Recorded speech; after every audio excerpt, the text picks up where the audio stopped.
Oh, she wants to work with us this summer? Well, she wants to, like, when she's home in May, like, sub May. Ooh, yeah, we have a lot of our grads come back to sub. She want to babysit?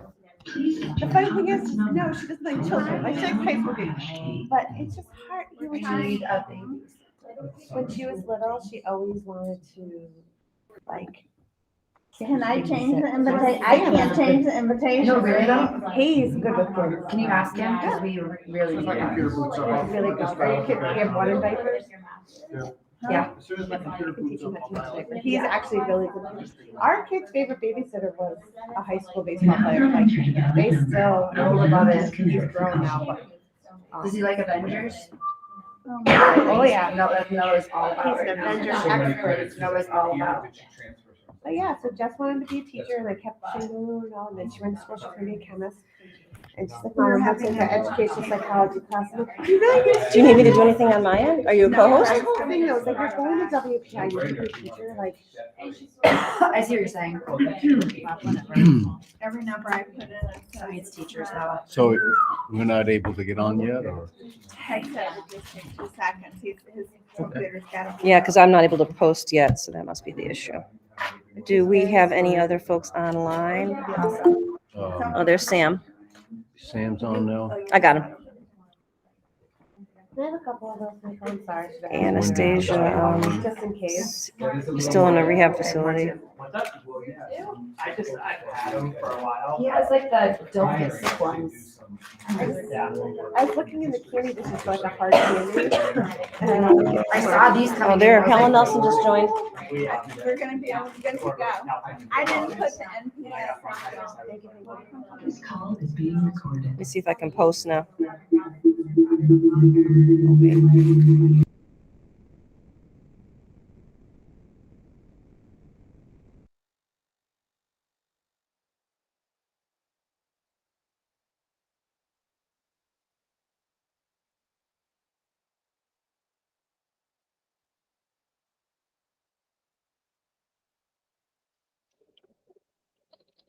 Good evening, everybody.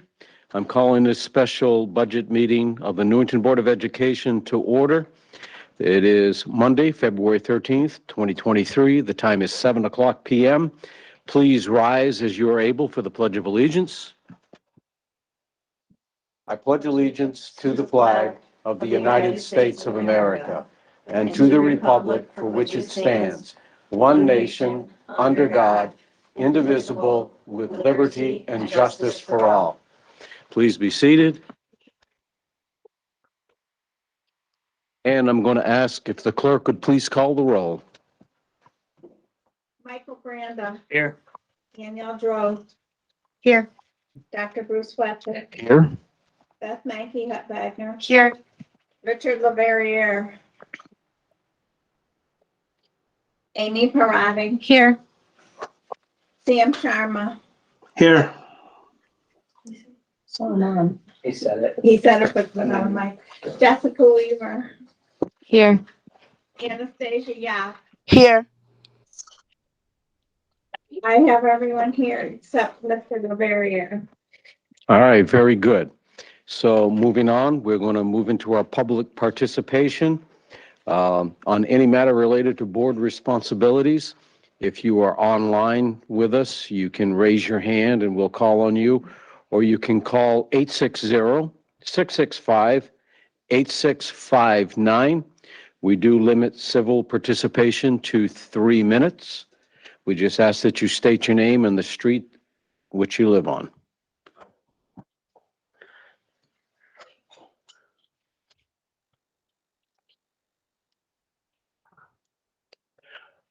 All right, I don't hear the phone ringing. I don't see any hands raised.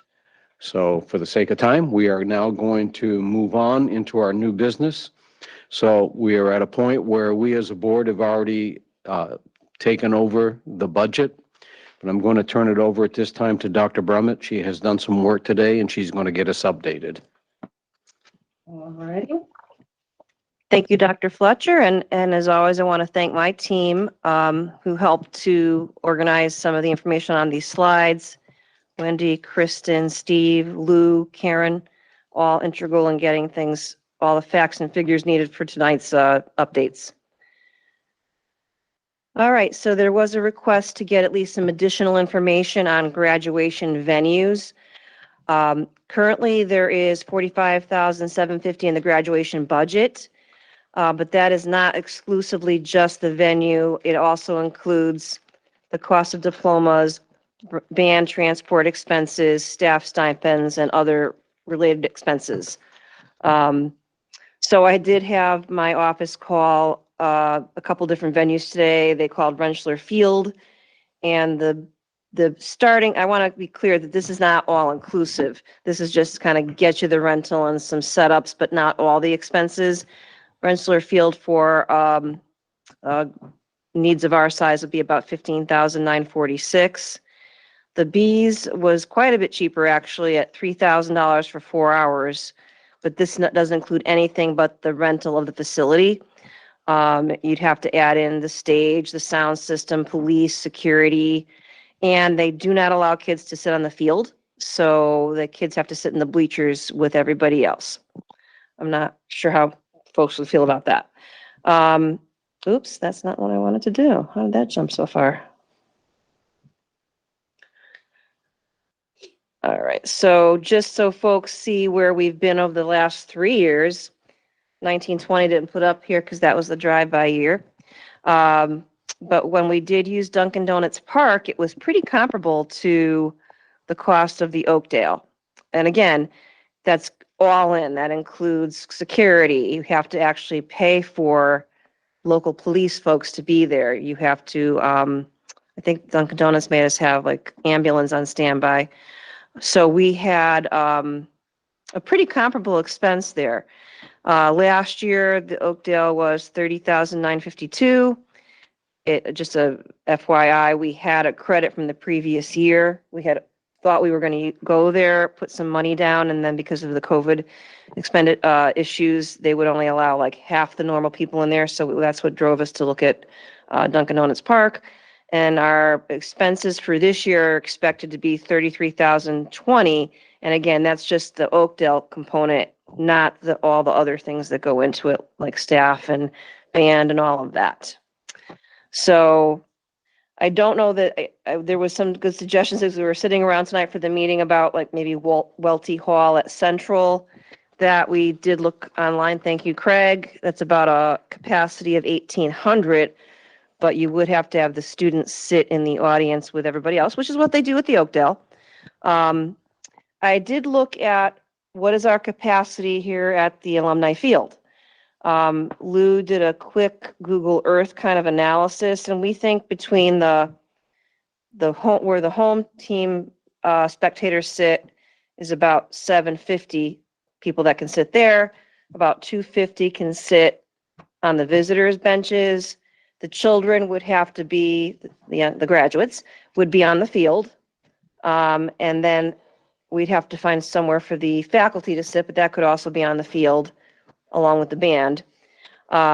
So that, we wouldn't have to pay ourselves for that, but there'd be rental charges, staging, probably flowers or balloons or other things to make it look nice. But I would say, based on my history with a similar setup in my former district, graduation cost us to do it on our own field about $20,000.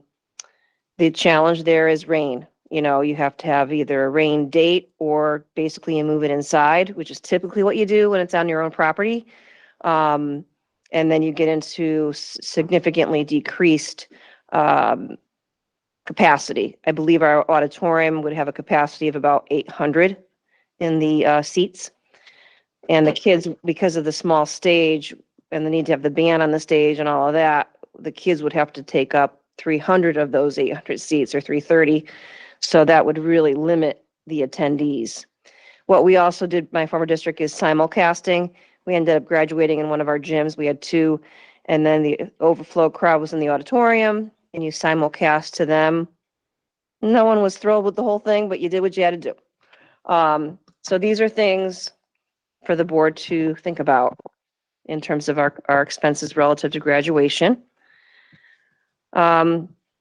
Lou and I had a long meeting today, and we've already done some buy-aheads to get to the initial budget we presented to you at the initial request. So we thought, after contemplating and projecting out, that we could reduce our reliance on the non-lapsing fund this year by $300,000, which would then increase the offset into next year's budget from 600,000 to 900,000. So I'll review that in a moment so you can see the impact. I did meet with the town manager today. It was a very productive meeting. Shared with him our desire to do another MOU for the health benefit credit, as we did last year. Floated the idea of putting part of the money that comes in from special ed open choice tuition as a budget offset. The particulars of that would need to be worked out, but he was extremely favorable with that. He said he would run it by the mayor tonight, and I bumped into her a little bit ago, so she is here. That would allow us a $556,000 offset if all that came together. Now, just a caution, these offsets or reductions would need the cooperation of the town. We can't unilaterally do any of this, because without their cooperation, both these things have to be spent this year. However, if we do an MOU, one possibility is they let us put it in the non-lapsing fund, and then we can use that as an offset through that. Or they could do it as an offset to our budget. Those details would need to be worked out. What we're really looking for, though, is at least some acknowledgement, which I hope I get between now and next Wednesday, when the board needs to adopt the budget, is we're willing to do it, and we can count on that kind of a reduction. We did do a deep dive into the health services issue, found out it was a duplicate entry. So the sharp eyes saved us $3,678. Wendy polled all the principals today who still have planners, and they said while they do still buy some for students who have differing needs, they agreed that they didn't need to have that bigger set aside. So Wendy will work with them on maybe a curriculum account for those incidental planners. So that is going to be a reduction of $8,795 based on that item. We also did a deep dive into Medicaid, and historically, there's been a planned offset of $20,000 in our budget. However, when I looked at this year's trends, we're already trending at about $37,000 in Medicaid offsets right now. We thought it was safe to increase the offset. It was already in the budget at $20,000 offset. Now I'm suggesting another 15 for a total of $35,000 offset. So here's where this takes us. We started off after I had done my initial cuts back in budget development process, and here's the impact of all of the adjustments that we just discussed. Medicaid offset takes us down by $15,000, doesn't budge the percentage, but those duplicate health services also takes us down, doesn't budge the percentage but once we got those planners in, we dropped down to 6.64%. I feel accomplished. See, 0.02%, planners and duplicate health services and Medicaid offset. So thanks for all of those sharp eyes that asked questions about that. Here's where the bigger impact is. Reducing reliance on the non-lapsing fund brings us down to 6.26%. And again, the impact of the proposed MOUs, the health benefit credit and the Board of Ed CIP reallocation, brings us down to 5.56%. So that's a full percentage point down by those reductions. So that is where we landed. I did not adjust this slide yet because the board would have to agree with those adjustments. But if the board agrees at some point during tonight's meeting through a motion, then prior to next week's Wednesday night meeting, we can adjust this slide. And of course, my hope and my goal would be to have another conversation with the town manager about those proposed reductions. I did also mention, and I believe Mr. Branda had brought this up, that I verified that we're going to get close to another $1 million in Newington next year for ECS. I sent him that document, so he was crystal clear that it was something coming straight from the legislature. And I said, you're going to get this money, but I hope the town considers it when they're appropriating our dollars, because you're going to get $1 million more for educational funding than you got last year.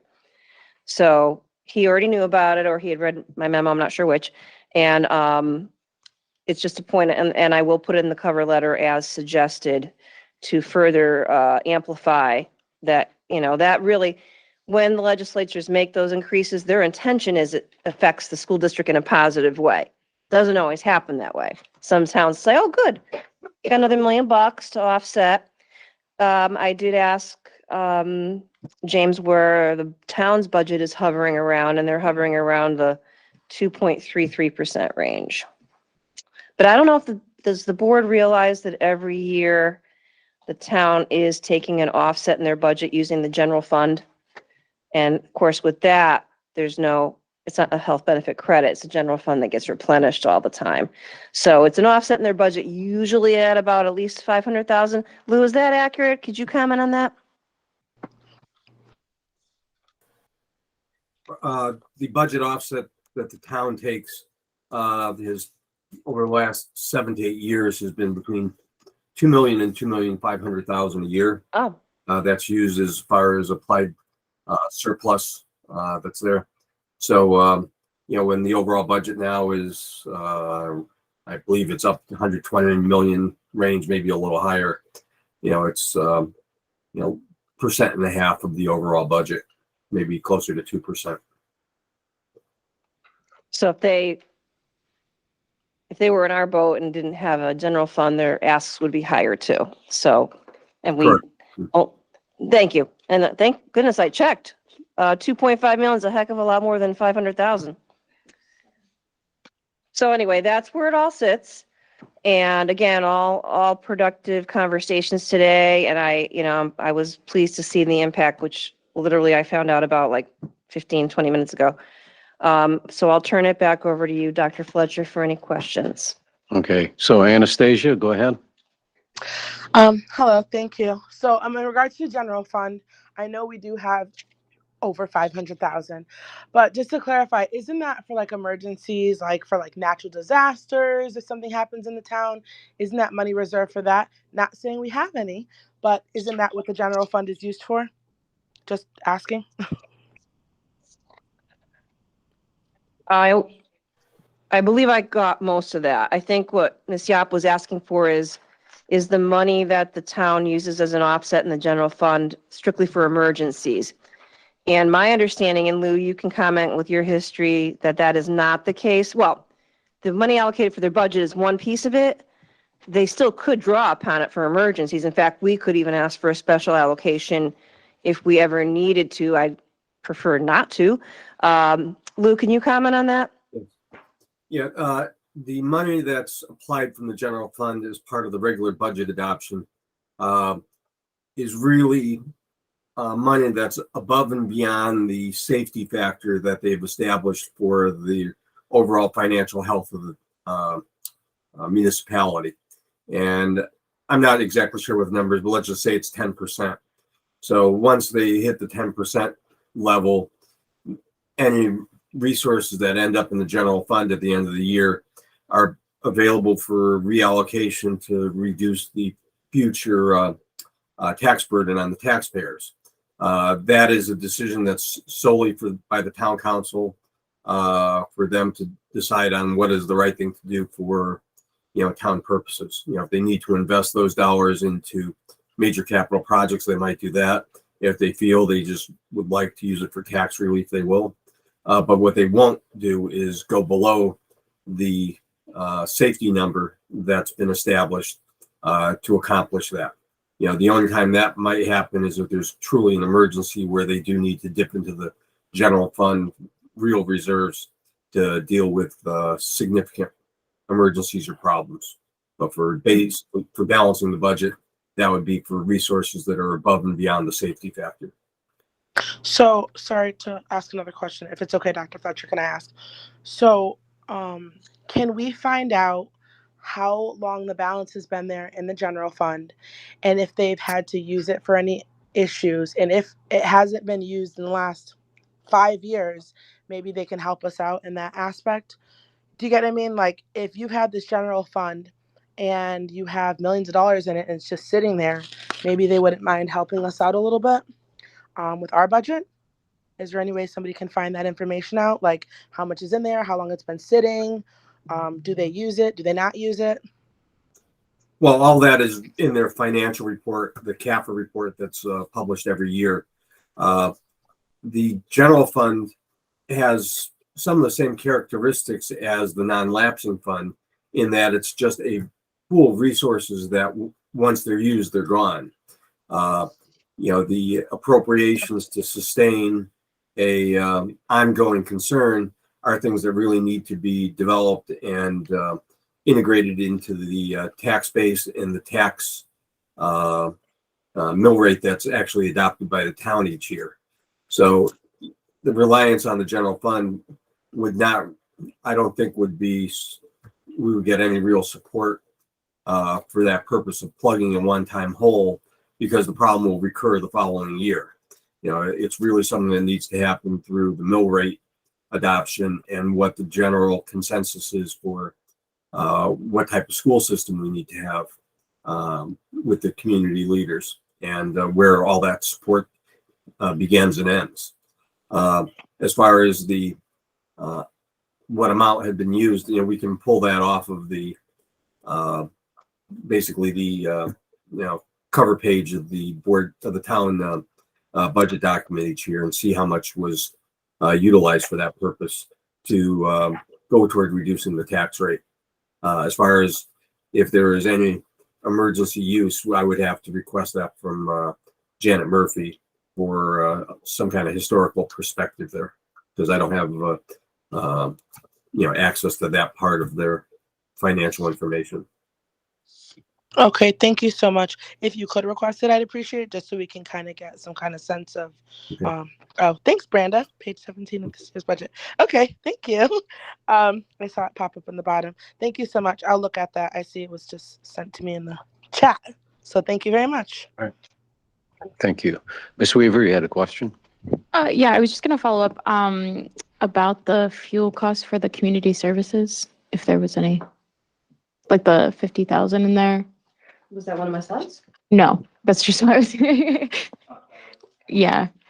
$50,000. Yeah. So like we have our regular fuel costs, and then we have the estimated fuel costs, or all that. I think Lou has the answer. Lou, maybe? yeah, that Maybe? was one of your Yeah. follow-ups. Does that Correct. Okay. ring a bell? Yes. As I described, the purpose of the community service program as part of our budget is to peel off some portion of our expenses that recognize, that the use of the school facilities and the school district resources are going for non-school functions. I mean, there are all kinds of things that go on in our buildings that are not school related. We have a number of organizations that use it from time to time. We have park and rec activities ongoing, everywhere, all during the winter and fall seasons that are there.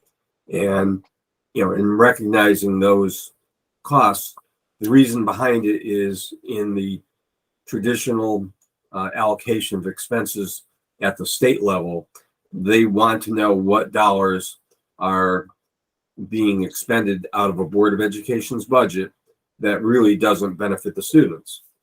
And when that occurs, that is an audit adjustment that's done so that when the state does all their grant calculations and analysis, that there is a reasonable set aside for that purpose that's here. In the money that we have for this program, $51,000 or so of utilities and minimal expenses to support AV activities for renters of the school district, and then our custodial costs that are incurred for supporting other people's events. Those are what gets charged into this program. If we didn't charge anything into the program, the auditors would be after us to go through the whole analysis. Okay, how are you factoring this in? How are you trying to assign an appropriate level activity or financial resources for the work that's being done. We've been very fortunate, the auditors are very supportive of our approach, and, recognizing that, really the three key expenses of labor costs, heating and lighting that go into the use of the building really are the key components.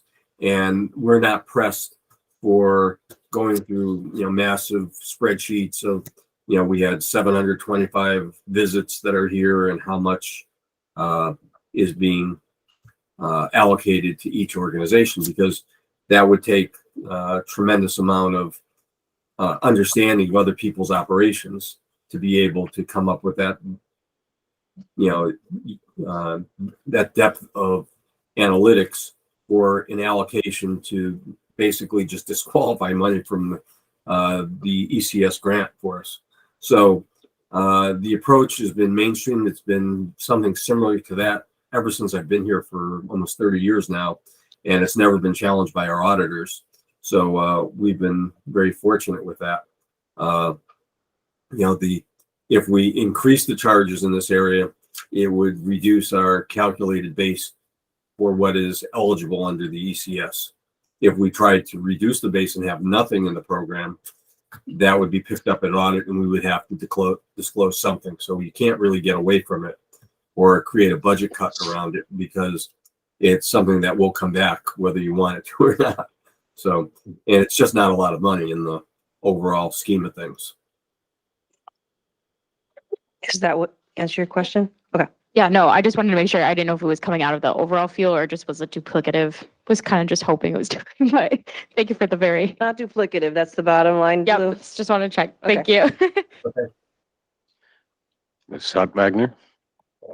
Wanted to inquire out what I'd written down in my notes from Saturday, an idea about adding the homebound tutoring coordinator job to that of our SPED administrator, and just wanted to see if we can explore if that's still feasible. I know it wouldn't be a huge overall reduction, but it still is potentially 137,000. Is that wrong? No, because it would only cover the stipend. Oh, then just whatever that is, the stipend, but worth looking at. 10,000, I think, wasn't it? Or Mr. Farisi, he was going to research that. So we actually, interestingly, on Friday, we just interviewed for that position, our internal candidates, and we're appointing tomorrow. So we haven't even yet launched that position at all yet, and to understand like the magnitude of it. But we, will know that and pilot it this year. I don't know what feasibility there is for that, the amount of time that it may or may not take. It's been currently divided among 7 school counselors at the high school, and it's still a pretty time-consuming task. That's why we're trying to remove it from their plate so they can work more closely with students. I don't know how to, honestly, I tried a number of ways today, and I don't know how to estimate the impact yet. And I even spoke with the director of school counseling, Seth Korn, and the principal of the high school, Tara Tigno, and we were uncertain how to come up with a formula to try to estimate the amount of time, other than giving it a try and then being able to know. So I feel like I'm coming short with a good number to give you, but it's kind of where we are. I think because we've never tried it before, we just don't know. So it caught my eye as I was going through the line items. Like in the English language arts, under central office, there's a library media request for $22,472. I assume it's like a book group or something. And so it made me start thinking, like, there's a lot of major increases in the supplies. So as I was talking, I was just kind of jotting some down. So 232% increase in art, 234% increase in ELL, 799% increase in math. I don't know how to do it when it goes from 0 to 11,190. Maybe Lou can tell me how to do that one. 212% in science, 184, so on and so forth. There's just a couple that stayed, but those are giant increases in the supplies. And I know last year we had done a motion to decrease the supplies by 100,000, so I'm assuming that has something to do with it. But like looking at those numbers, like those are big. Those are huge increases. So, you know, when we talk about the increases for our teachers and our admin, like, yeah, that's human resources and capital, and that's important that we, so I just don't know if that, like, that's a lot. There's a lot of money in that supplies. I was looking, can I just add that? It's red tab 30. Yeah, I was looking at some of them too, and then some of the explanations I saw were, a lot of them are we bought them in 2021, 22, and then now we're replenishing, or they're on 3-year cycles, or it's hitting the cycle. Like the NGSS one is huge. For the science one, that one's like a huge increase, but that's our 3-year subscription. So some of like the explanations in the back where I was like, oh, okay, I see what you're saying. Talking about just supplies. I'm not talking about like what caught my attention was the media libraries materials where it was nothing, and then 22, and I was like, whoa. I was looking Then at, it I'm brought sorry, my I was looking at attention to another all the different section. supplies, like just the- Apologies, I was looking at the other media library section. You see what I'm talking about? I do. Okay. Wendy, are you on the line? Yes, but Kristen has her hand raised and can answer it as well. Oh, my apologies. No, that's okay. I just wanted to address part of Ms. Drudd's question about the increases that we're seeing in instructional supplies across the board for many of those departments. You will see in the program details that many programs had sometimes all of their instructional supplies bought at the end of last year for realized savings. So those huge jumps in increases, especially those that were in the triple digits, is because we were able to reduce the supply line so much last year with the realized savings of the previous year. What about this, no, the 22,000? Yeah, yeah. 42,000. No, 22. Does anyone, I don't know if it's, I don't know who would know it. It's under the red tab, English Language Arts, Media / Library, line 616.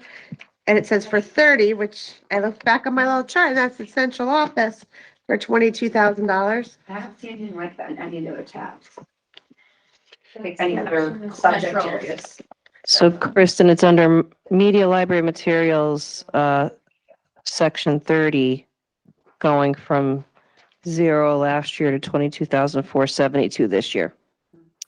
So the line items that are in that area of the budget are Common Lit, which is an assessment system we use, Vocabulary, and Learning Allies audiobooks. So I don't know if those are now in the 30 account. Wendy can probably answer this, if they were previously carried in the school accounts. Yeah, those are in the 30 account because we purchased them at a district level in order to get savings when they're purchased across multiple schools. So we buy it out of the 30 account and manage the subscription at the district level. It's a third bullet, signification.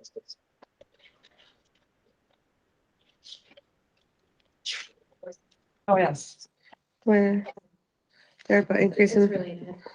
Yeah, it just doesn't say like where that actually came from. Like, Can Ms. Parati? can you just confirm that that's listed in that 616 media was purchased ahead last year with the 2020? Because that would explain why it was 0 and is now 22,000. Now, I'm going to ask Mrs. Kraus to fact check me here, but I believe that it was not purchased ahead. Usually subscriptions, we cannot purchase those ahead. They were previously coded under building. So 30 is central office. They have now become district subscriptions. So we code them under the 30 account. So they just appeared in a different location last year, like at a high school, middle school, or the elementary schools. Would it be within the same category? Because the only numbers we're seeing last year are 3,000, 3,000, 4,500 for media library materials.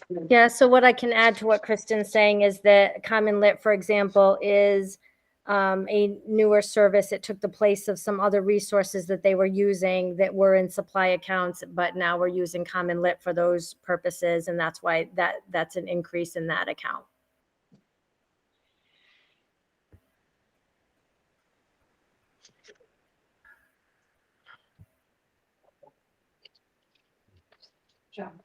It's like all this, that was one big jump, but then the supplies were all like and I know that we cut last year. I wasn't here the year before, but I'll believe you. And I know eventually you gotta like buy the stuff, but I don't know if maybe, asking the town at a 5.83%, if there's any place in the supplies lines like we did last year, where it's not hurting teachers.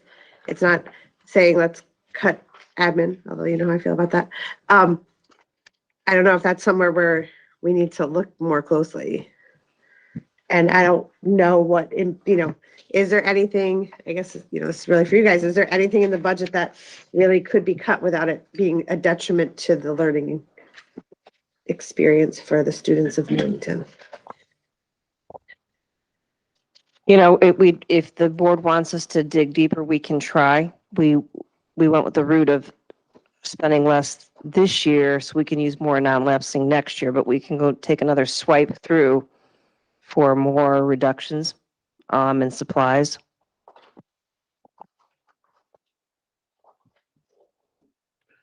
Ms. Weaver? Yeah, I just had a question, not to jump, but with the 1 million from the ECS, that's not included in here.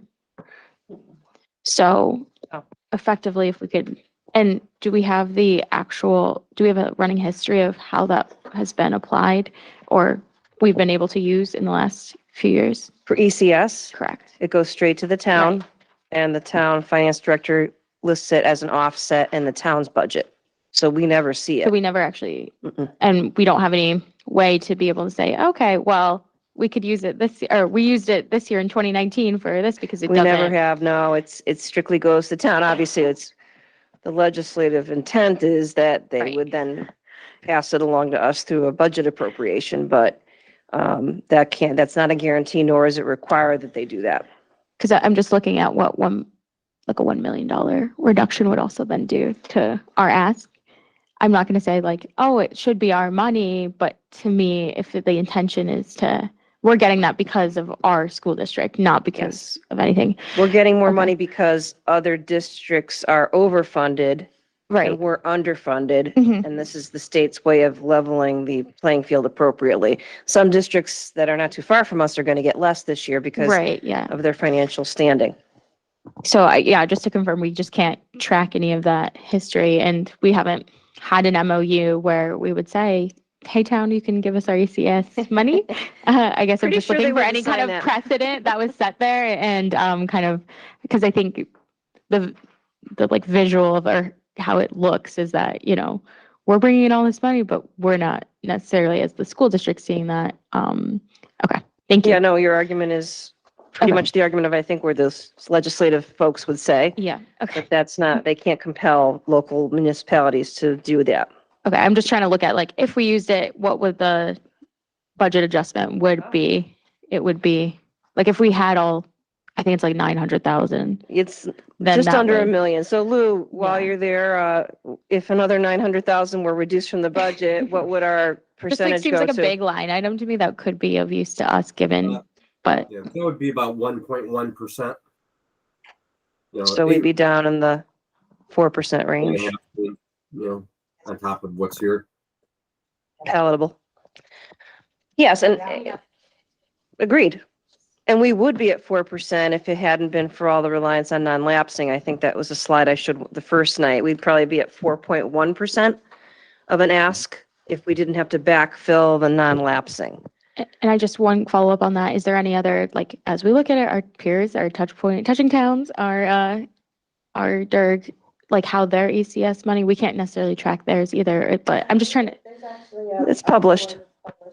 okay. One of our touchy towns is getting. No, not what they're getting for ECS, how they utilize it, right? So like in other towns, is it, precedent for that to go like a direct transfer to them, or is it something? Question. I just am curious how other towns handle this influx. I hear what you're Yeah. saying. Lou, Thank do you. you have any sense from your business folks if the the town ever directly sends that ECS money to the boards? No, that's really a true general fund transaction that goes for the benefit of the whole town in establishing the mill rate. It does help us where if the town has $1 million more of resources coming from the ECS grant, they should be in a position of authorizing $1 million increase to our operating budget. So that's really what it's there to support. It's not to reduce the budget because we're pulling costs offline. It's to help support the base and provide those permanent resources to the town to support Board of Ed operations. All right. So, Kristen Freeman, you have your hand up. If it's okay, Dr. Fletcher, I just wanted to respond to the English question. I know that that was a couple of questions ago. Please go ahead. In the instructional supply line, the biggest increase that we're seeing is at Newington High School. It's up to 21,000 this year. When I went back into the detail, the vast majority of that is happening because the work that Sarah Whalen, the ELA coordinator, has done with the department. There's been a significant shift of moving away from one single class novel, primarily written by historically the same novels, same authors that all of us read when we were in school, to diversifying those texts, but also moving more toward book clubs within the English classroom. So away from a single novel and more toward students being able to access 2 or 3 texts at a time, which all research shows is better for improving reading comprehension and maintaining interest. And it goes along with diversifying our texts. There was also substantial increases in the instructional supplies at both of the middle schools. I do remember that that was a direct result of the buy-aheads from last year. I'm sorry, items purchased with realized savings. Finally, when I went into the library media account, the other thing that I noticed is that the number of audiobooks that we're purchasing for students now has been increasing, and that actually is a great thing. We use audiobooks for students who might have disabilities that would prevent them from accessing a text in writing, but we also use audiobooks for many of our multilingual learners as well. As you know, that population is increasing substantially. Any questions related to that? Yeah. Go ahead. Just when you say audiobooks, do you mean like a subscription to Audible or something like that? Beth, that's such a good question. It's called audio and ebook titles. So it's not like we give kids their own special subscription to Audible or anything like that, but it allows kids to use some kind of app that that Newington Public Schools kind of owns and oversees, and we're allowed to purchase titles from that. But it would be similar to you or I listening to a book on Audible. All right, Anastasia Yap.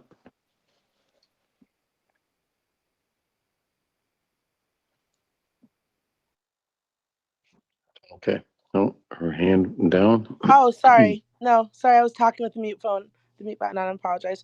My question is for Kristen. How are you today?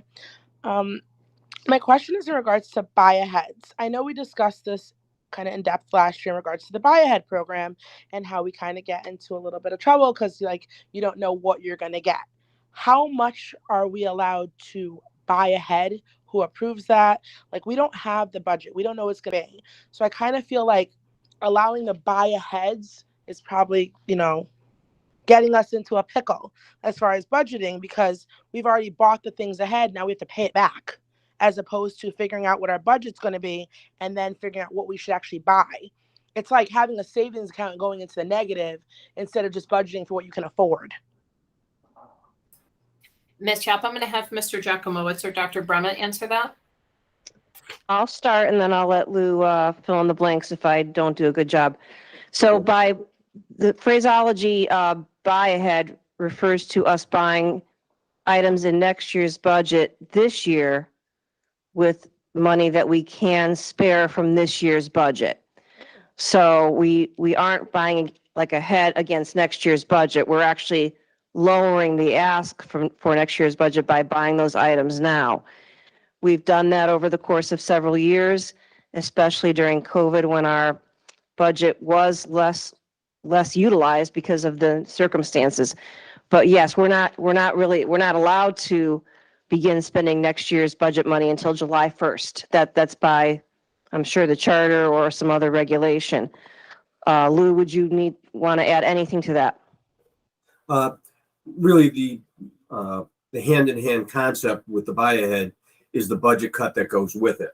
So if the board or the superintendent or the curriculum areas are entertaining a potential buy ahead, and I'll just make an example up that there's $20,000 of resources to put new math books out across all the 8th grades in town.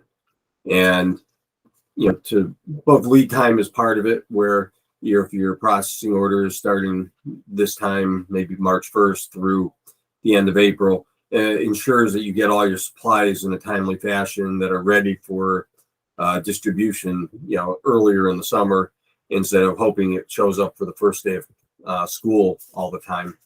And if there was the $20,000 math textbook ask in the budget, that would go away because the transaction to actually buy those is happening, concurrent with the cut that's going in. So there is not the going into any sort of a deficit on our budget.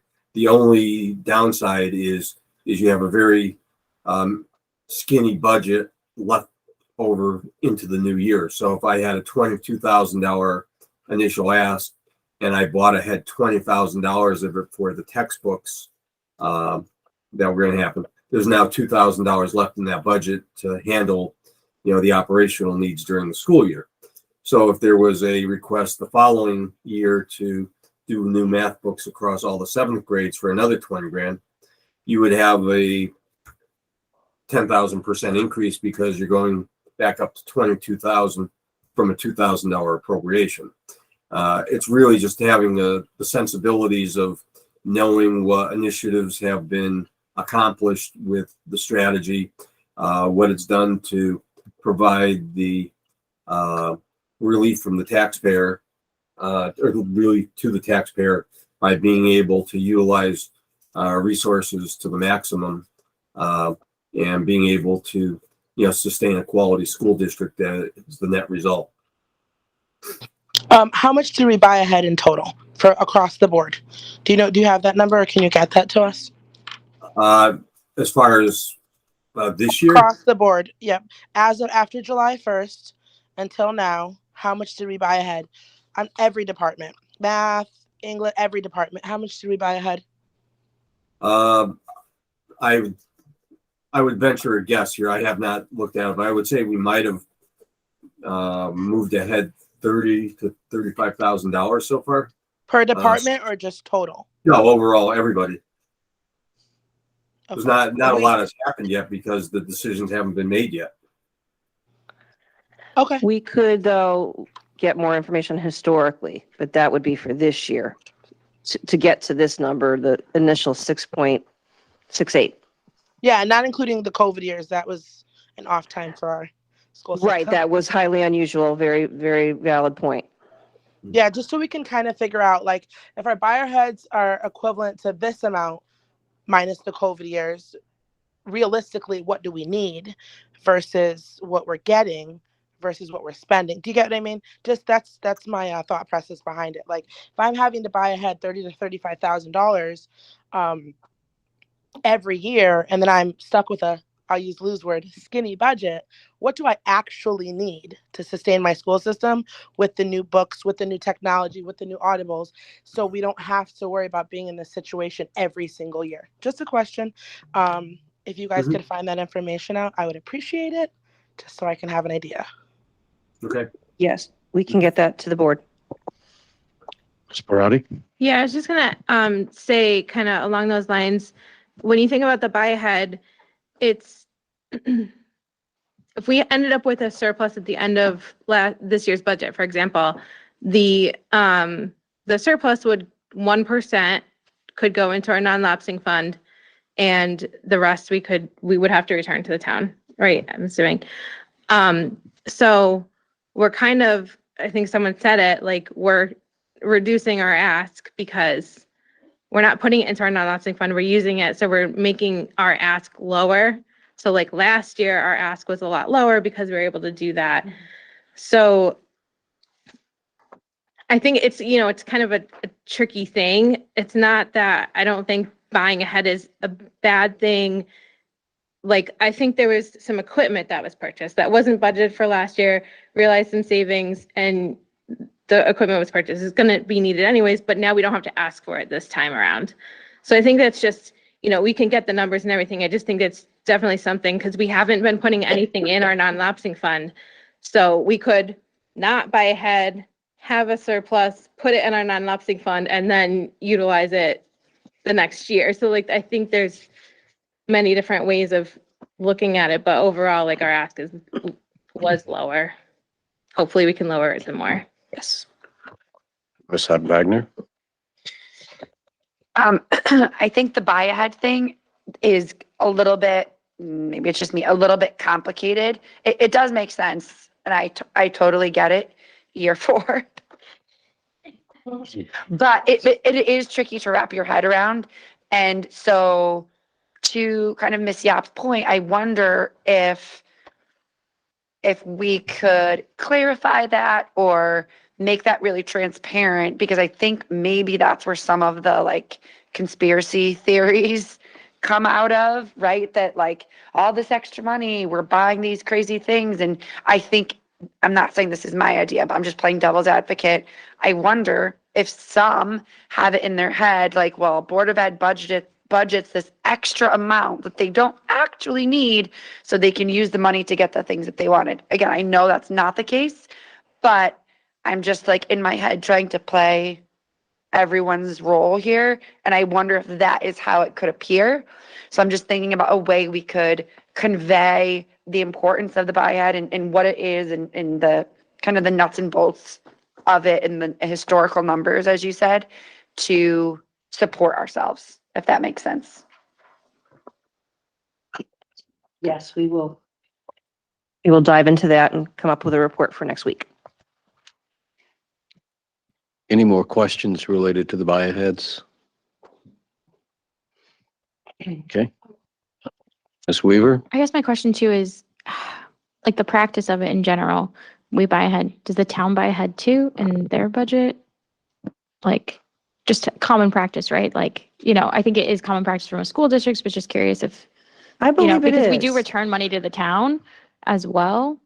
So I think that's important maybe to include in that too. Like if we do have how much gets returned to the town as well. Cause I know we talked about that too. Like when in our MOU and even before that, we're like, okay, if we have this, obviously when we budget, it's snapshot in time, trying to do this. If we do have, we will obviously give it back. So just kind of maybe including that historical as well. Cause I think it's just an important note. I can pull up that slide in a minute of what we've historically turned back. We didn't last year because last year we were just trying not to dig deeper into our non-lapsing. But the last two budget cycles, we did give money back to the town. Yes. So I'm going to dig that up while. 2 or 3 million, I think. Yep. There's been a substantial amount. Yep. And I guess to follow up, like if we had kept that in our non-lapsing fund, what would that mean for our reliance? Like how much we would not need to replenish, right? Like we have that 2.57. If we had kept that money, how much would that have impacted this budget? I'm just trying to put that in my outside thinking. I can answer that question is the money we gave back, we had already put 1% of the non-lapsing in. And we were limited to what we could put in. So then it went back to the town. All right, Ms. Strohs? Along with the conspiracy theories, right? I'm one of those conspiracy theorists. But like with that, right? So if we have money left over at the end of the year, we give it back to the town. Yeah, we're so, right? Town charter says we have to, except for state law, and I don't know if that's the right terminology, is once we set a budget we set a budget for $85 million. Our budget can never be less than $85 million. So when we come out at the end of the year with extra money, even though we're returning it to the town, if we didn't need it, yet we asked for it. And I know that like with COVID, like that whole year was crazy. So I do know that there's people in the town, rightfully so, who are paying taxes. And yes, even though we're giving the money back to the town, it's still our very large budget is driving those taxes. So I just want us to be conscious that we can, once a budget is passed, it can never go lower for the rest of its life. So. Mr. Brandon. Just on that, and I think just when I reviewed the ECS stuff, I think one of the things is if you go lower, then that's what kind of knocks you out of the ECS too. So there's kind of the benefit for the town side to, even though I know that it's like, okay, if we're at X million, we can't go under, there really is a benefit to the town to not go under, because if they don't go under that funding, then they get the ECS funding, which as we just discussed, goes to the town. So there's also that little Peter to pay Paul thing. Ms. Weaver? And just curious too, there is that by state statute, we could go up and change the charter to 2% for non-lapsing, but we've kept it at 1% it's not the charter. That would just need to be an ordinance. Right, we did request that, I think my first or second year here, but that was not something the town was interested in at the time. Maybe we could. Well, I mean, no sense in asking right now since we weren't Right, gonna have the money. just, yeah. But down the road, here's our analysis of money returned to the town. So June of 2020, we had realized savings in the amount of $2.4 million. We put $747,000 in non-lapsing, which I believe was 1%. We had excess cost money that was not needed. And the surplus declaration to the town was 1.5 million back to the town. And then in June 2021, similarly, we put money in non-lapsing. Excess cost actually was 900,000 not used. So there was a surplus declaration to the town of $500,000. Nothing last year. What we tried to do last year is just rely less on the non-lapsing fund, which we did do. We only ended up using about $450,000 last year of the non-lapsing, which gave us resources for this year.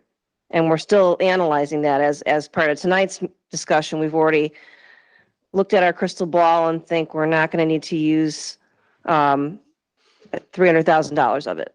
And obviously we'll continue to analyze that, but as you know, we have a deadline next week of having to transmit our budget, so we can only conjecture out so far. True. Oh, it's about this slide? Okay. So I know what happened in June 2020. But like what happened in June, like the year of June 20, no, wait. It would be 2021. So then, June so 21. thank you. So then what happened in June 2020 that we had so much money left over? That was the year that we shut down. So March through June.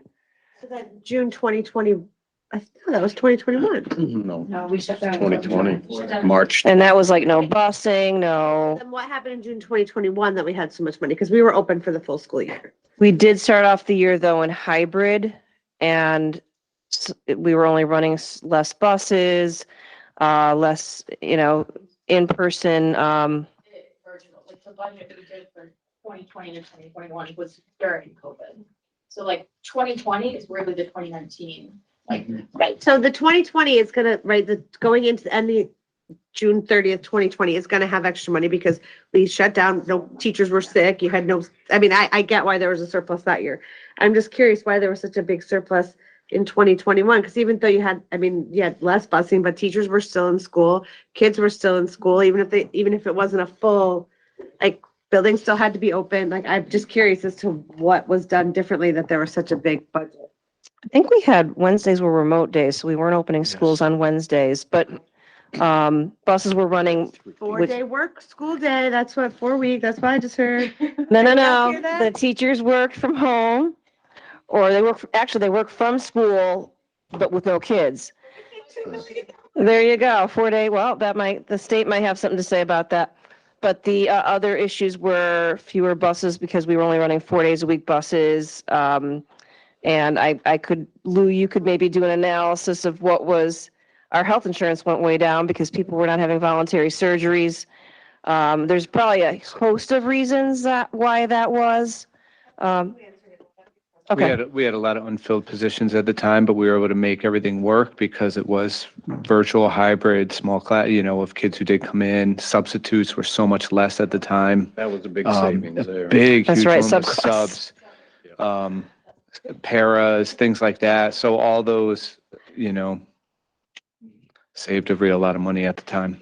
Ms. Hubback, you had a question? I got two other people online and then Ms. Parati, so. Just, yeah, really quickly, just wondering if there's any one area that is a driver to the realized savings at the end of the year, the money left over. I want to find like a better term for that, but is there one area that's contributing to that more than others? Lou, I don't know if you want to answer that tonight, if we should do some research, but Well, love I to know kick it to you. historically, the drivers of staffing costs and number of vacancies, how well our positions are filled, does create potential surplus money. If you have chronic unfilled positions over the course of the year, those positions were funded, but they've never actually been able to be staffed because we can't find the people to do that. So that's one of the big drivers. And the second one is really in the volatility of the outplacements of special ed placements. That ebbs and flows every year. Some years are very high, other years are modest, and it constantly changes because of the turnover of the clientele. So those are probably the two biggest areas where we would have substantial potential benefit. And the third one is obviously the weather. So if we have a very pleasant year where it's not too hot in the hot months and it's not too cold in the cold months, where you don't have excessive utility costs and building support costs to keep things rolling, you could generate surplus money from that as well.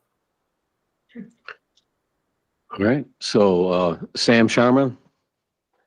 Hey, just a quick question on how much we can put into the non-lapsing funds. I think we spoke about it last year when we were doing the budget, but is it our town that basically allows us to do 1%? And also, is it true that other school districts have like a 2% threshold, or is that not right?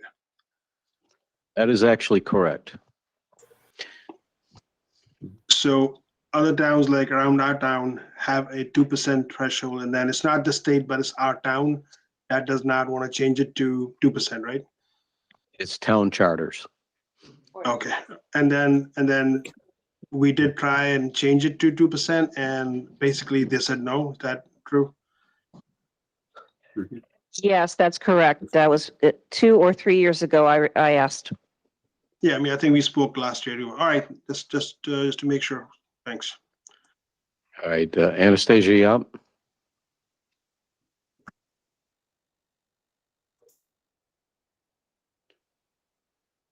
Okay. Oh, sorry again. It was on mute.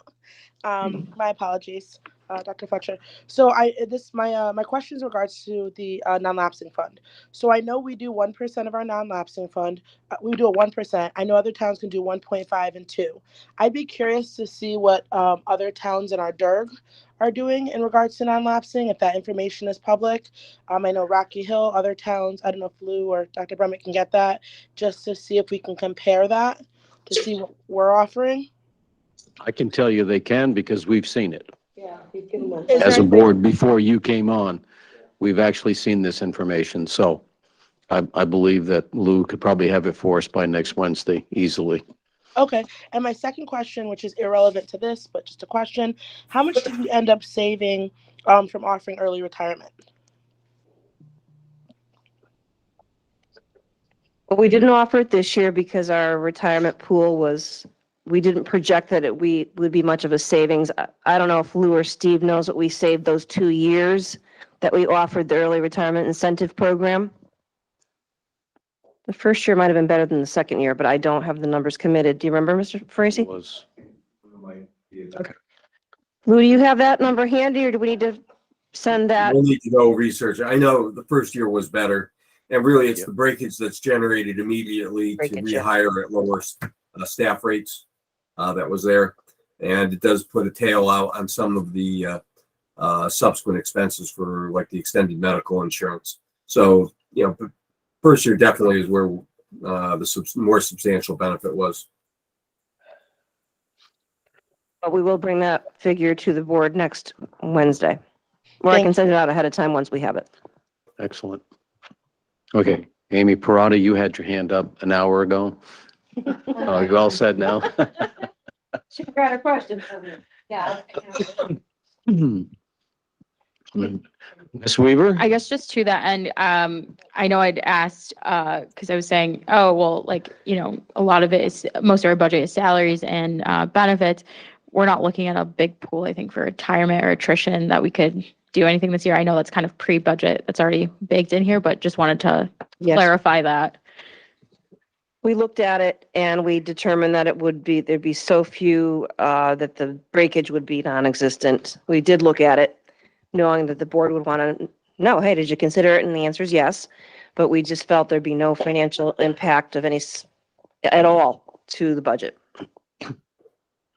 Excellent. All right, we can move on here. Any more questions related to the reductions, the proposed? Yeah, so can we make a motion to accept the reductions proposed? Is that how it works? Or are they just there? Oh, I pass it. Question? Oh, nope. Just procedurally, so if we reduce, just thinking out loud, if we reduce those line items now, aren't we setting a total that the budget is at anyway, and then possibly, like, what, I guess I don't understand the reason to do that now and then come back next week and. Well, procedurally, we can go through, we can reduce in each line and come to what we want to present as our budget. And at that time, you make a motion for whatever that budget is going to be. And then we would vote on it, the overall. Yeah, so I guess I'm wondering, are we around this table and then those online, are we talking about going line by line to represent these cuts? And then at that point, are we adopting the budget, or are we just coming back next week to adopt the budget? That is an excellent question, and I have been thinking about that through the evening tonight. If we come to a point where we have reduced it as much as we're going to, we could actually adopt it tonight. So just as a follow-up, then I would, before we go through, because I know Danielle's got her notes on where everything is, I would just be curious if there are any other ideas out there, because if we get to that point, then I don't want to have to do it twice. Yeah, I know exactly what you are saying. So, Ms. Weaver? I just wanted to ask too, should we be adopting the proposed MOU if we're not 100% sure on that? Like it's That is a proposed sticking MOU? point. I think, I don't recall if there was 'Cause a it's a motion big- last week for me to approach the town about it, which I did do, but we can't compel them to agree to it. I think that's still a dangling issue until I can meet again with the town manager and he's had a chance to confer with the mayor. I just think don't that- want to pre-cut when we haven't I- agreed. These aren't pre-cuts, so these are just those two. No, I'm saying pre-cut as in we haven't actually agreed to the MOU, Yeah. like Yeah. officially. In consideration of that, I think we need to wait before we adopt the budget to get clarification on some of this. We can still go line by Yeah. line. Yeah. We could still do that. Just everybody needs to realize we are not adopting the budget. We're just doing line cuts. I can't find where the planners were. I have the number, but I can't find it as, is it building? It is, I did put it at the top of this. I got it. Here it is. Yeah, the planners are in building direction and the health services are under Student Wallace Health handbooks. Services. That I got. Second to last. That one I had a tab on it. All right. Move the 2024 Board of Education budget be adjusted by the subtraction of $3,678 in account 690 for health/nursing. Second. All right, so the motion has been made and seconded. Is there any discussion? All right. I do not see any discussion, so I'm going to ask the clerk to call the roll. Michael Miranda, Yes. Danielle Rose, Yes. Dr. Bruce Fletcher, Yes. Beth Mankey Hutziger, Yes. Richard Laveriere, Yes. Amy Parati, Yes. Sam Sharma, Yes. Jessica Weaver, Yes. Anastasia Yap. Yes. Motion passed unanimously. All right, very good. And you're doing so well. Move the 2023-2024 Board of Education budget be adjusted by the subtraction of $8,795 in the account of $895 for building direction. Second. Motion is made and seconded. Is there any discussion? Seeing none, would you please call the roll? Michael Miranda, Yes. Danielle Rose, Yes. Dr. Bruce Fletcher, Yes. Beth Mankey Hutziger, Yes. Richard Laveriere, Yes. Amy Parati, Yes. Sam Sharma, Yes. Jessica Weaver, Yes. Anastasia Yap. Yes. The motion passed unanimously. Very good. And are there any others? The Medicaid one? Lou, could you refresh?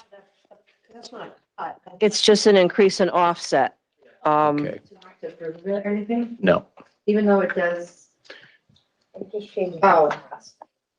It would just reduce. So we the don't need to overall. know our final. Yeah. So what we're looking at right now are line cuts. And these are, everything else I believe right now, it hinges upon the potential of an MOU and going forward. So I don't think that we can really deliberate on that any further. Mr. Branda? Will we have some sort of draft or anything like that for next week that we could then vote separately on that MOU, or is that something that you want to wait on? No, I actually have Attorney Mooney working on that now, and then I would have to present it to the town to make sure they're in agreement. If we have a good understanding that they're in agreement, then next week during budget adoption, the board could with certainty make these additional reductions, knowing that MOU is going to be enacted. Okay. So that's the big, Yeah, I know hurdle. we talked about over the weekend, just saying with our budget, when we transmit it, having that cover letter that says something to the effect about the ECS grant and the 1 million. So I just want to be sure that that's in there as well. and it was discussed with the town manager today too. Ms. Weaver? Is there any benefit in us doing the joint meeting before we transmit? Or I'm just trying to think of ways that we can communicate before that adoption or before we're set in stone, just kind of where we can make those leeways and those agreements outside of the MOU, maybe just trying to think how we can meet, come together and say, hey, what can we do? I think that the way it's going right now, the communication between the town manager and the superintendent of schools is critical and it's going smooth. And I think that we need to just wait and see how that goes there. And I did mention to the town manager today how much I appreciated the presence of the mayor, several council members, and himself at our budget presentation on February 1st. And he goes, oh, that's the way it should be. And I said, I agree. And it just, I think that them hearing that information firsthand with all the backdrop, and then they got transmitted that presentation ahead of time is a step toward what I believe that many board members have really hoped for. Yeah, that's definitely a different tone. So that's good. Thank you. Yes. Okay. Anastasia Yap? I was just going to say the same thing in regards to Jessica, if there was any way, and I do agree with you, Dr. Fletcher, it is going smoothly now. It's a good thing, but also have to agree with Jessica on this. I wish there was some sort of way that we could meet, because I don't want it to be, a surprise if we don't get the 5% and then we have to go back. So if we could have, after you talk to the town manager again and the mayor, if we could have something just right before we say yes, just so we're not going back all over again to make more cuts or figure out where we're going to cut. I just think that's important. Although it's going smoothly, I think that it would go a lot more smoothly if we could kind of explain to them like why we need these things, because I think that's a huge bottleneck that we face every single year. Thank you. Thank you.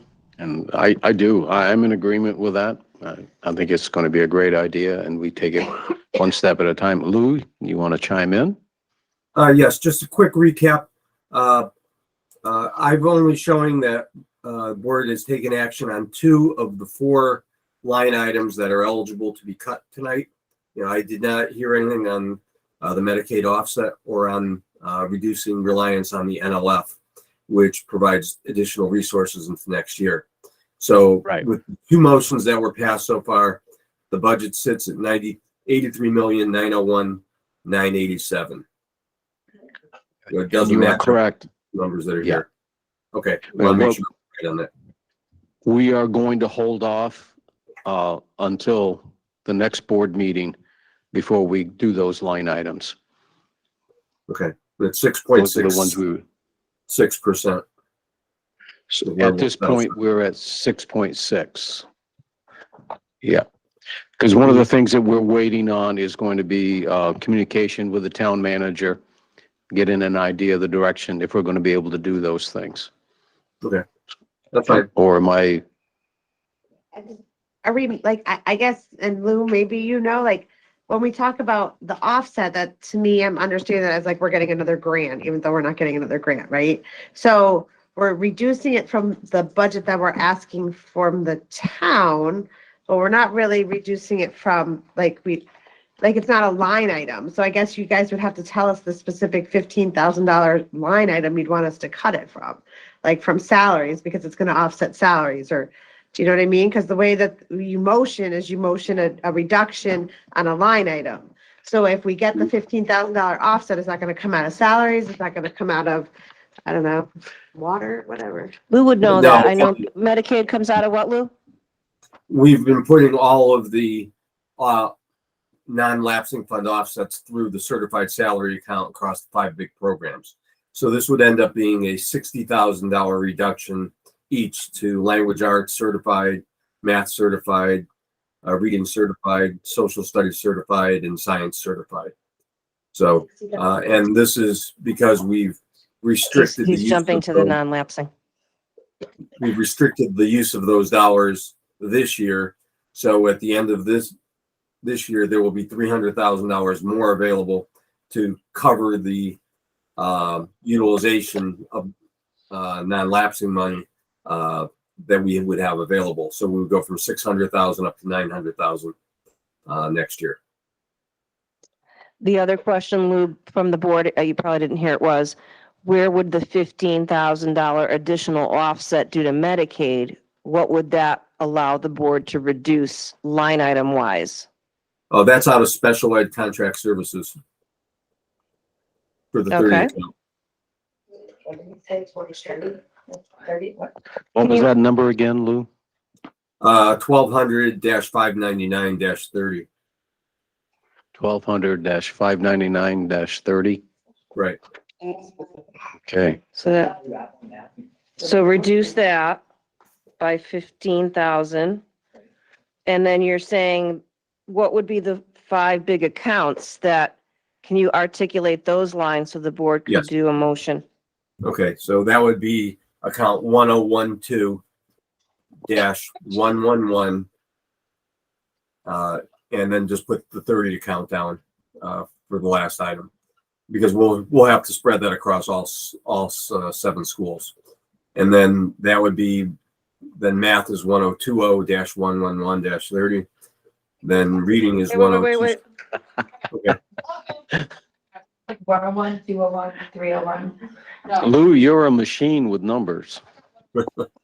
Yeah, So it's Not 101, just been doing it for a 102. long time. That's all.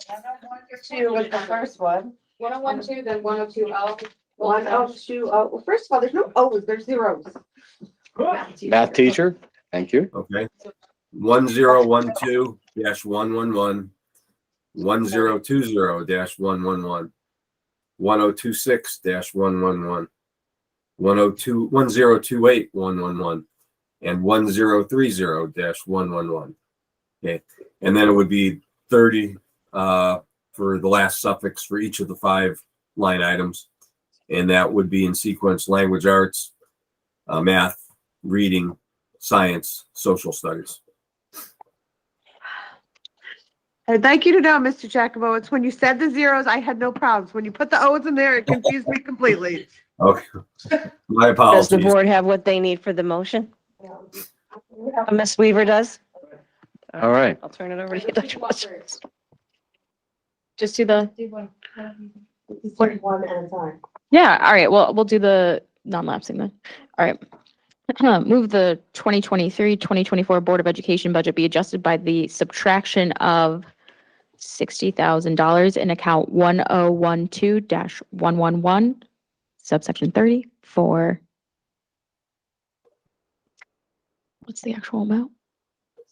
For Yes. 60,000, I said it in the order, okay. I'll get it next time. All right, that's my motion. Second. All right. So the motion is made and seconded. Okay, the way it says Mr. Ost. of $60,000 in account, but. Okay. for blank, Are any questions or are there any questions on the a number. motion? We're doing 5 motions. Yeah, We're going to do 5 motions. Okay. okay. Do I have to put the actual ending amount? Motions in one vote, or do we have to vote on each motion? You could do them all in one vote as long as we clarify each account that's in there, because it's going to basically be one singular reduction, just divided over. You could make the Okay. motion, I can make several subtractions in one motion. or you could also make the motion to reduce the budget by 300,000. 300,000 Taking $60,000 from each sub, okay. in each of the accounts. So do we I'd have like- to vote? Do we have to move? I can amend my motion. We have a motion that's made and seconded now, so, What is it? no, No, then I can just do it in the next 4 accounts. the person that makes the motion can actually Can I withdraw withdraw. the motion? All right. Second. Motion to withdraw has been made and seconded. Everyone in favor, say aye. Aye. Aye. Thank you. Any opposed, say nay. Motion has been withdrawn. Just remember, you do not get a bonus for each one in your pay. I got a bonus. Wow. The cookies are enough. Thank you. Are we all clear on what Yep. we're doing here? There's no Yes. confusion? This is No again to, challenges to this? Okay, this is again to reduce the reliance on the non-lapsing fund. So move the Exactly. 2023-2024 Board of Education be adjusted by the subtraction of $300,000 in the accounts for $60,000 respectively in each accounts. 1012-111, 1020-111, 1026-111, 1028-111, and 1030-111, each with a subsection of 30. that is a good motion. So do I have a second? Second. Motion is seconded by Ms. Drozd. Any discussion? All right, if the clerk would please call the roll. Michael Branda, Yes. Danielle Droz, Yes. Dr. Bruce Fletcher, Yes. Beth Mackey Wagner, Yes. Richard Laveriere, Yes. Amy Parati, Yes. Sam Sharma, Yes. Jessica Weaver, Yes. Anastasia Yap. Yes. Motion passed unanimously. Very good. Thank you, everybody. The Medicaid. It's fine. I'm on it. It's 1,200. There you go. Okay. Oh my God. Okay. Another motion I will introduce. Move the 2023-2024 Board of Education be adjusted by the subtraction of $15,000 in account 1200, line 599, subsection 30. Second. All right, the motion has been made and seconded. Any further discussion? All right, if you would please call our roll. Michael Miranda, Yes. Danielle Gross, Yes. Dr. Bruce Fletcher, Yes. Beth Nike Hupbager, Yes. Richard Laveriere, Yes. Amy Faradi, Yes. Sam Sharma, Yes. Weaver, Yes. Anastasia Yap. Yes. Motion passed unanimously. Very good. So that takes care of all of the cuts that we were going to make. So we're in good shape. 26. Great. Nobody warned me how much fun this would be. Good time on this board. Oh, yes. All right. Any further questions on anything? Ms. Parati?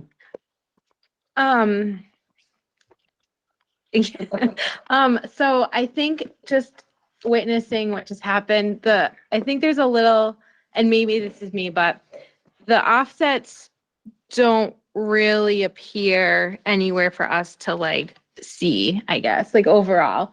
So I know that this year over last year, we have the addition of the grant section at the bottom. But we don't really see overall, and I know they're separately, we see like how many grants we get, but I don't think this Medicaid thing like is clear anywhere that we were expecting, or we had 20,000 and we increased it by 15 or whatever it was. So I guess I don't know what I'm asking, but maybe just a little extra transparency if there's a way, even if it was a summary sheet, you know, or in the cover letter, yeah, like, you know, expenses, revenue, income, whatever. I don't know if we could see something like that. Thank you. So other offsets besides grants. Yeah, and maybe in like like in a spreadsheet, just so we can have like they can be listed, but yeah, just something overall of view, not on multiple pages. I think, so Anastasia, yeah, maybe you can remind me, but I thought at a finance meeting, we had said like, we would love it's the same thing, like the overall, like how much does Newington Public School cost to run? And then break it down. And so like, yeah, I agree. Like, it would be nice to kind of see that overall, like how much it actually costs to run day by day. Yeah, because last year, Danielle, you had asked that, and I think Steve Farisi, I'm pretty sure it was Steve, sent us an email with how much it costs to run and how much grants we got. I think I have that email still. I don't know if it changes by a little year by year, but I have that email. Okay. Do you remember that, Steve, where you sent it to us, how much it costs? I'll get it. Hold on. Good job. All right, that's great. If you have that, if you want to just share it with everyone again, that might, okay. That's awesome. Any other questions or comments?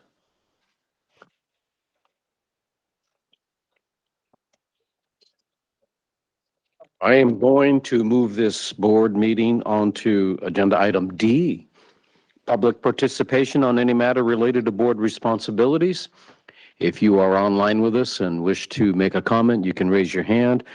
You may call us at 860-665-8659. We limit civil participation to 3 minutes. We ask that you state your name and the street which you live on. Do not give us the street number, please, for your own safety.